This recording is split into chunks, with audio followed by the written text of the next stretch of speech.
Midrash tells a fascinating story that took place in the time of the great sage, Talmudic sage, Rabbi Yanai. The Midrash tells us that a peddler who went from city to city selling wares came to the city where Rabbi Yanai was, and he proclaimed and he announced who would like to buy longevity. So Rabbi Yanai sent his students to see what the person was offering. When they came and they asked him, what is the secret to longevity? He quoted a verse in Psalms, in Tehillim, which says, Mi ha'ish hachafetz chaim, who is the man that wants life, that wants to see good days? Metzora leshoncha meira, guard your tongue from speaking evil. Essentially, don't slander, don't talk badly about other people. And that's the secret to longevity. Of course, this is very much connected to this week's Parsha. We read about the punishment of leprosy, which the Talmud tells us in ancient times came because people would transgress the sin of lashon hara, slander and gossip against each other.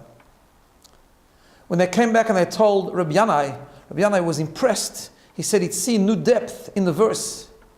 And the obvious question is, Rabbi Yanai was a great sage. He could open up a book of Psalms himself. It was very clear. There's nothing cryptic about what the pasuk, about what the verse is saying. He who wants life should be someone that guards his or her tongue from speaking badly. That's fairly simple. What did Rabbi Yanai see in the story that was so fascinating, that was so amazing? And one of the Hasidic masters explains it this way. He said the secret is the way the Midrash tells the story by identifying this individual as a peddler. What's so fascinating about a peddler? In Hebrew, one of the words for gossip is ruchilut. A peddler is the same word, ruchel. Because just like a gossiper, someone who's steeped in gossip, goes from one person to another person, sharing information, transporting information, exporting, importing information from one person to another, similar to a peddler who goes from one place to another, buys from one, sells to the other. When Rabbi Yanai heard that the person who was promoting this message in each town that he went to was a peddler, he was impressed. Why? He understood that what happened was that this person had a personality of being a peddler. That's a nature, that he liked to be a busybody, taking from one, sharing to the other, which he knew and he was very aware that could fall into the trap of real gossiping. And the person wanted to overcome the challenge and the temptation of gossiping. But he didn't just not gossip, he channeled the energy.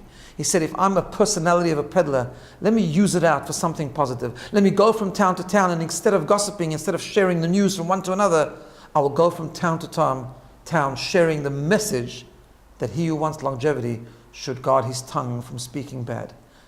So Rabbi Yanai said, I've learned an important lesson. Gossip is a very strong temptation and a great challenge for most of us.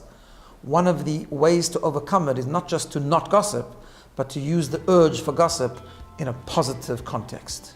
Have a good day and a good Shabbos.